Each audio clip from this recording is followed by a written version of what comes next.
Since last Tuesday, all of the fleet in the 2023 Transat Jacques Vabre have started, and we commence this week's Sailing World on Water with the latest daily report that we have to hand.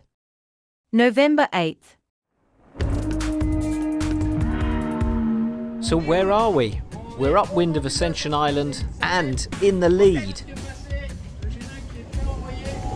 It's emotional on board the Ultime SVR Lazatique at Ascension Island. Francois Gabard and Tom Lepêche have made it and are the first to round the last compulsory course mark before Martinique. Come on, now it's up with the Jenica and full speed ahead. It's rough in Gascony, 24 hours after the Imoca boats set off from Le Havre. The complicated weather conditions off Brittany are taking their toll on the fleet, and the pair of Damien Seguin and Laurent Bourg are paying the price. We don't have very good news to tell you. We broke the boom this morning after tacking behind the front. You can see it behind us. It's broken in two. 6 monohulls have been forced to head for Breton ports to repair major damage, while Standers 1 has announced its withdrawal. Further south, the Ocean 50s sailing off Portugal are also experiencing damage, and Coesio has diverted to La Coruña. We're on a technical stopover to repair the breakage that we suffered over recent days. We have the front arm, well, the fairing, which is a bit damaged, and we're opening it up to see if the structural part of the arm is affected or not. In the rankings at 1600, the Class 40s were led by Italians. Ibsa was just a few miles ahead of Alla Grande Pirelli. In the Ocean 50s, the surviving trio are escaping to the south with Solidaire on peloton as a solid leader. It's tricky, but not hard. The Imoca pack is led by Charal, ahead of For People and Paprec Arkea. In the Ultimes, SVR Lazatique is followed by Banque Populaire and then Edmond de Rothschild.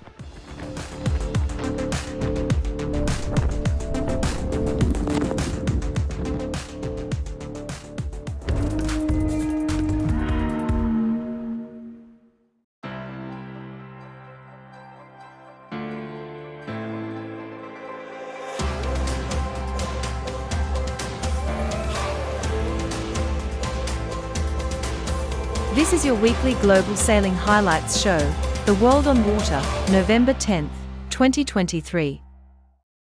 The training has begun in the near-perfect conditions of Jeddah in the Kingdom of Saudi Arabia, with Alinghi Red Bull Racing being the first team to train on the crystal waters of the Red Sea. As an opening shakedown sail, this was electric, and all credit to the Swiss for being the first team operational at their Jeddah base on the Obhur Creek.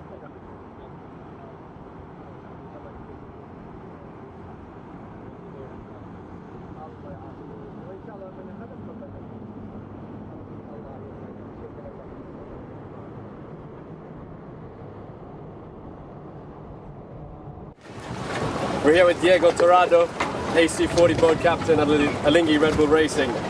So you just received your AC40s here in Jeddah. How long did it take you to get the boat ready once it arrived? We arrived here 9 days ago, and we're working also on the setup of the base, means not only on the boats, but yes, around 5 days we can have the 2 boats ready for sail. And so today was your first day of sailing in Jeddah. How was it? No, it was really... The day today was really successful. Nice day, nice location, nice wind, good weather, fantastic place. And how much wind were you seeing? We was around 14 knots at the end. So you've been here for the last week preparing for the base. You know, what does Jeddah bring to you as a sailing area? No, it's for sailing area it's quite good. I think that we have a nice breeze, warm water. Means it's a really nice area for sailing. So you had a few long stops for both boats today. Technicians below deck. What issues were you having? No, we have no issues. Basically, we just today is the first day sailing after a month that the boat was stopped, and also on delivery means we prefer to do stops and checks that everything working well, because during the delivery we're disassembling the boat and assembling again, and it's better to stop and check that everything worked before to have a big issue, and everything was fine. We have a nice day, and yeah, super happy. You finished with some racing. Can you tell us about how that went? Who won the race? The 2 boats, always the team win. Means the two teams, the two boats, they're working hard and sailing together pretty well. They're pushing one to the other, and I think that everybody's super happy. It means the teams win. We understand you've got another week here of training. What is the next week? What does this upcoming week look like for you? Yeah, it looks really, we are pretty excited for all the week training here. Everybody is super happy and looks forward to have the best result as possible and be training well. Have you got a particular focus? No, the focus, I think, like all the teams, training, sailing as maximum as possible, the maximum hours as possible, and be more confident with the boats. So Diego, can you just explain your role in the team? My role on the team is boat captain of the AC40 and be back of the boats and try to be always ready for sail. Can you tell us briefly what goes into setting up the AC40? Sorry? Can you tell us briefly what goes into setting up the AC40 on a day-to-day basis? No, on the day-to-day is always checking the system, checking that everything goes well, electronics, hydraulics, foils, movement, sails, and be ready for sail. Diego, thank you so much for your time. Welcome.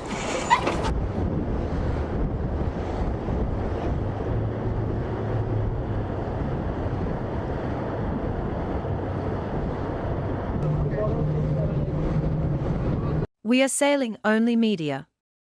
Please subscribe, share, like, and check the alerts bell. In this video, Pip explains how she's feeling ahead of the start of the Transat Jacques Vabre. Unfortunately, she had an incident at the start, which has cost her a time penalty. She sailed Medallia inside between the start line distance marker and the starting boat. As a team, we have been learning about race starts and kind of as an individual. One of my biggest challenges has been how to kind of overcome the big feelings of stress and nerves that I was getting at race starts. And I think in our build up to the original start, we did that really well as a team. We changed kind of our pre-race strategy to do a lot of work before we left the UK, so that we were just dealing with details as a team in the week building up to the race, and that really helped me. I managed to get quite a bit of exercise in. I made sure I took some time every day to be alone or with my friends and family, and that made a huge difference. And so I feel this has been a good start.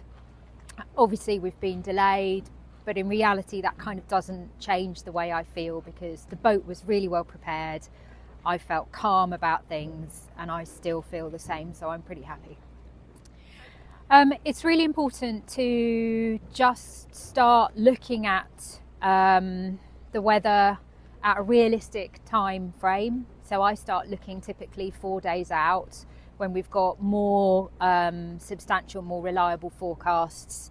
Every day I come down, I run the weather routing, and then I almost kind of visualize what the first 24 hours of the race is going to look like. I think of all the details that are going to be important, where the kit on the boat is going to be, which sails we're going to be using, which tack will be on predominantly, and just check all of those details. And I think that kind of regular mental rehearsal helps me to get into race mode.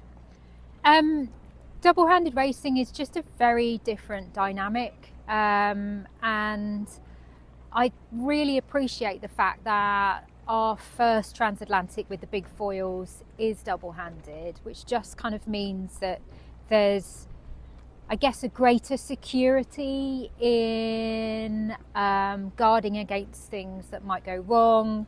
There's a greater ability to kind of learn and record things. Might feel more comfortable to push the boat knowing there's a second pair of hands available. So yeah, I think, you know, it's a really useful race to have in the season. If I'm totally honest, you know, hand on heart, I am a solo sailor. The Vendée is my objective with this boat currently, and so I'm very much looking forward to the return race. But I think this race and having an extra person on board like Nick, someone I can rely on, just really kind of brings a great dynamic to the season, but also to our overall programme. Oh, do you know, I know we're 1 year out from the Vendée now, but time just, sometimes I have no concept of it at all. 1 year does not seem very long at all.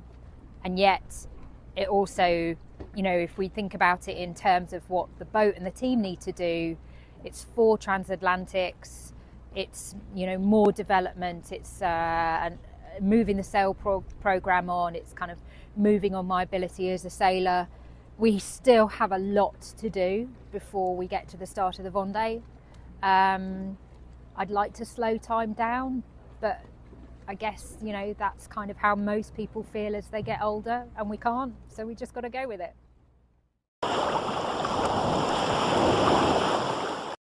The Clipper race is 70-foot yachts crewed by paying novices, with professional crew, and it is the experience of a lifetime. It is currently closing in on Cape Town from their stopover in Brazil, and here are the latest on-boat reports from Qingdao and Dare to Win. Day 16, and yeah, it's been a couple of good downwind days. Tricky thing here is flying spinnakers or not. Often the sea state is a bit too messy, makes flying the spinnakers, especially at night, quite risky. Last night we had the spinnaker block at the back of the boat come adrift. So a little bit of damage there, but managed to get the kite down in the dark, no problem. And then back up with the kite this morning, first thing. Really good run today with the spinnaker, and but then inevitably this afternoon again, pushing it a bit too hard, big broach, and obviously we blew the tack and tried to get the kite down, and ended up with a little bit of a mess. But all's well that ends well. We just got all hands going at it and got a little bit wrapped on the inner forestay. But yeah, we're pushing the limits a little bit with the kite, and that's sometimes what you get. We're in stealth mode now, so hiding ourselves from the rest of the fleet. And we're sort of just trying to straight line it towards Cape Town at the moment. A better sailing angle would be to come a little bit away from Cape Town, get better boat speed, but the velocity you actually make towards Cape Town is not really much better, so we're just pointing our bow at the city at the moment. We've still got similar positions. We've managed to overtake PSP, so that's one up. We have Becazela and Punta to the south here, who we're sort of vying for position with at the moment. As this low pressure system moves away, it's going to be a bit of a lottery for the whole fleet over the next 2 days as we make our approaches towards Cape Town.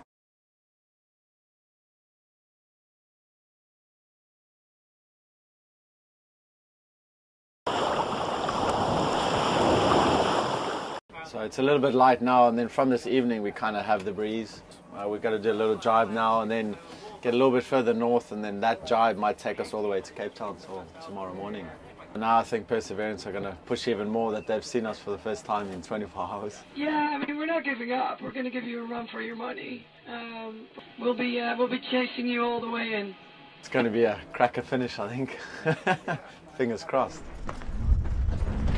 It's really unbelievable to see, you know, how many miles we've done, yet we literally are, you know, neck on neck with it's maybe 1 or 2 or 3 miles in between us. The sportsmanship from Enika saying, hey, listen, we're going to chase you all the way to the end is great, and we'll only celebrate once we've crossed the line. And likewise, she's going to give it all she's got, we'll give it all we got, and see how we go. So epic going into Cape Town. Wow. But I think for everyone that's doing this leg, it's a massive achievement, right? We're going to get off that boat. A sense of pride. Yeah, given that it's my hometown, it's obviously sweetens it a little bit. Yeah, in South Africa people call it the mother city, and it really feels like I am going home to my mother city. Yeah, just sailing up into Table Mountain, you know, in the distance, it's going to be pretty special. But then I've been bragging about my city for the whole trip so far, and now it's time to put it to the test. The whole big picture of all my family and friends waiting, and you know, kind of being gone for so long and just visiting year after year, just holiday, but not sailing back in. And so this is really a big moment. To get first would just with the Joker would just be unbelievable. It'll be either way, it's going to be special. Even coming second will be really good. But obviously now, being in the lead, we're going to do the best we can. But it's going to be pretty special.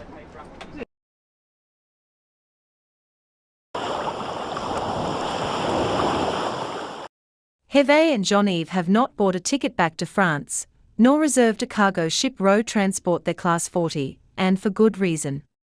They are the first crew from Martinique in the history of the race, so the two friends are going home, aboard their Martinique, Chalian, the old, yet solid, Manuard designed number 104, that they chartered and took over in September.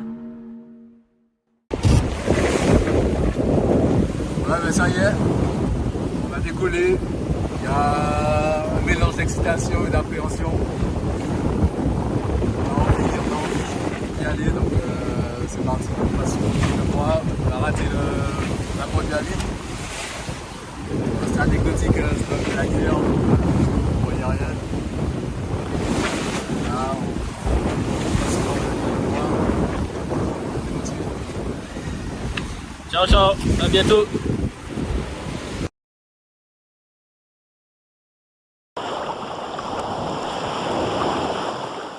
It's a truly international picture in the 37th America's Cup at the moment, with the teams training hard around the globe.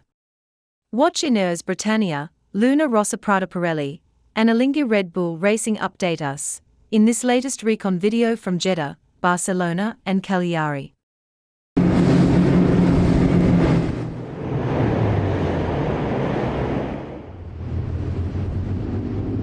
With Chad Turner, performance analyst here, design team Luna Rossa. Chad, you're very often sitting in the Chase 1, looking at your screens. What numbers were you looking at today? I look at most of the performance parameters to the boat. I'm interested in just making sure the sailors are sailing the boat consistently, tack to tack. You know, we're trying to test different things, so we want to make sure that we're testing apples to apples instead of apples to oranges. So I'm focused mostly on trim, heel, cant angles, boat speeds, wind angles, the sort of basic performance parameters. So how close is your work with the VPP department? So do you cross-check the numbers after a sailing day, or? Yeah, of course. Yeah. We rely heavily on checking everything against the VPPs. So the VPPs are the targets that we sort of reference on the water, and we're always comparing to those numbers, and every night we prepare reports to compare how we're doing against the VPP targets. Yeah, it looked like a lot of mode testing today. Would you say you ticked off all the boxes today, or? Yeah, we definitely ticked off everything that was on our list for today. Today was a tricky day with pretty puffy conditions. We started on the J2, then went to the J1.5, back to the J2, and sailing through a lot of puffs and lulls. So it was a tricky Mistral, quite puffy. But in the end, we got through the whole checklist, so that's good.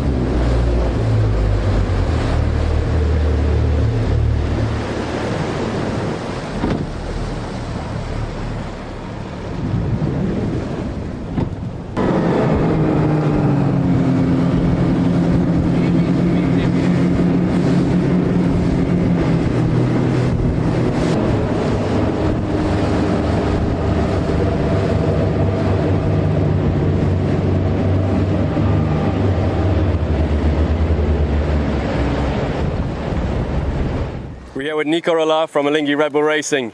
You were trimming on the port side of the Red boat today. The day started with strong wind and big chop, which died over the session. Did you feel the conditions were similar to what we've seen in Barcelona? So yeah, tough conditions today. Westerly breeze filled in quite early this morning. with a stormy condition, which brought some sea states and pretty similar to a nice east wind in Barcelona. So chops and quite steep, but I mean, we did the most of it. At the beginning with the waves was pretty good. What technique were you really focusing on in those conditions? I think was an upwind was pretty manageable. Just the downwind, just to make sure we don't go crash into the waves. So a lot of driving, a lot of sail trim to recover quick from touchdowns. So yeah, pretty similar to Barcelona, I would say. And how would you avoid nose diving in the steep waves going downwind through a maneuver? I think it's a lot about helming and quick reaction. Be aware of what's coming next, and trimmers needs to follow the headsmans there. So both boats were in one design mode today. You switched up the teams before going out. Have the teams been decided for the regatta? So no, team is not decided yet. We're still figuring it out, and I think those crew swaps are very good for sharing the knowledge of each cruise. So every day we learn things, and it's a good way to share them. What difference do you see between different teams and different setups? It's, I think, the way the boys communicate and different little difference in technique, in trims.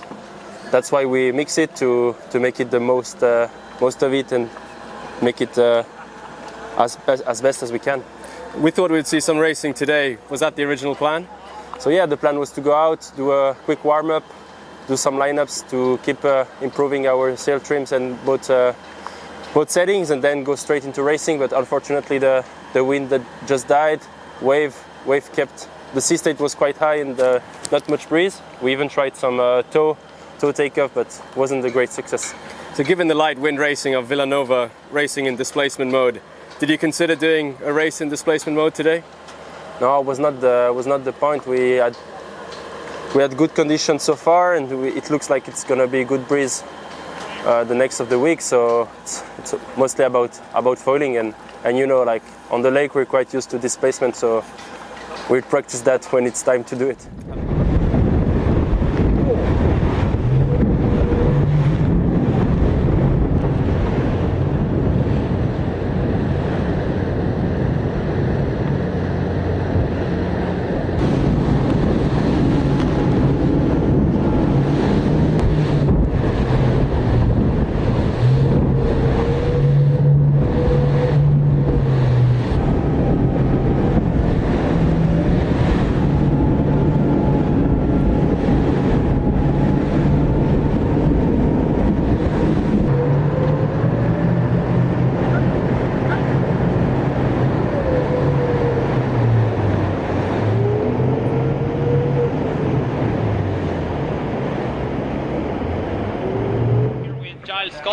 Two-times Olympic gold medalist, helmsman on Ineos Britannia. Giles going into today, a very solid day on the water with very nice sailing conditions. Can you tell us a little bit how the day went? Yeah, it was a good day. We're into November now, and I think days like today could be few and far between. Amazing conditions out there, nice and flat generally, certainly on the racecourse area, nice and flat, southwesterlies, and 12 towards north of 20 at times actually today. Going into the rudder, it was repaired, and now after 2 days of sailing, specifically at the end of the day in which we had stronger wind conditions and there were a couple of times in which you had to force the rudder. Yeah. Do you feel confident about it? How is it feeling? Yeah, the rudder's it's feeling pretty good. It's been completely put back together. A lot of the systems around it got damaged, so a lot of rebuilding back there. But yeah, it's solid. Then going into today's training, it was mostly sailing in a straight line. Yeah. We noticed that you repeated the exercise that you were doing yesterday, zigzagging on the upwinds on starboard tack and on port tack, and probably testing some control system. Could you be a little bit more specific which control system you're testing? Yeah, we're doing a lot of straight line testing, and as you say, there was a few little tests we were doing, some dynamic response type testing, and there's quite a lot you can play with within the systems, and we're really just exploring the space with T6, and hopefully that'll enable us to be in a good position when we launch the big boat. So yeah, I won't go into too much detail, but yeah, a long systems testing. Yeah.